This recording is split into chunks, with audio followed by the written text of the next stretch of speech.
It's hard to know how you can change a person's mind or opinion. And the reality is you can't. I mean, a change has to come from within that person.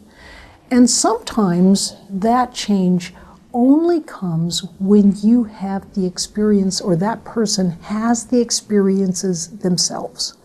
So again, harking back to my old days of working with the communists, in communist China, there were some horrific things taking place with Mao during the Great Leap Forward and the Cultural Revolution.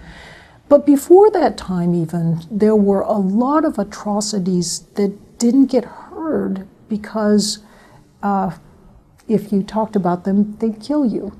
So more open and Western approaches to government, there was a lot of criticism of the bad things going on. And in communist systems, there was none. And so it was easy to imagine that they were great systems. So people who had come from the communist side in China, and they were trying to convince others that, wait a minute, no, you don't want this type of totalitarian system in your life. You don't want to bring it there. They would talk and talk and talk, and it made no difference at all because the people couldn't imagine what kind of experiences there were. It's the same for the Jews during the Holocaust. I mean, people just didn't believe what was going on. So sometimes it's hard to imagine how you can change a person because you really can't unless they're experiencing the kinds of things that you've seen and you've encountered. But at the same time, it's important to be aware that your own good intentions can also lead you astray. So what do I mean by that? There was a wonderful study done, published in the 1970s by Joan McCord. And what she did was she went back and looked at an old study in the 1930s of Boston schoolboys, 500 of them. They split them into two groups. One was the control group. They did nothing to them. The other group was given every possible advantage. They had counseling, summer camps, they got extra tutoring, medical assistance, even assistance for the family. It was really about the best you could imagine. 30 years later, Joan McCord followed up on those two groups.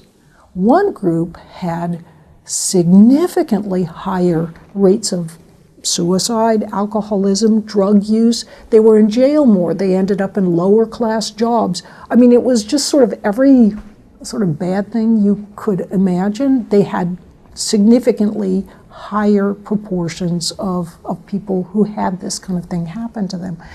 And which group was that? It was the group that got all the help. And what was interesting was that the people involved in the study were convinced that they were helping that group, but it backfired.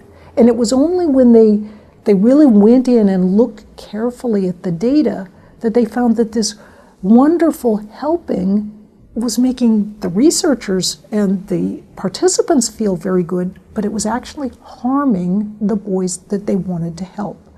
So some of my research involves pathologies of altruism, and that is sort of this road to hell is sometimes paved by good intentions. It's very important to be aware that sometimes you can be totally convinced that you are helping and that what you're doing is the right and good thing for others.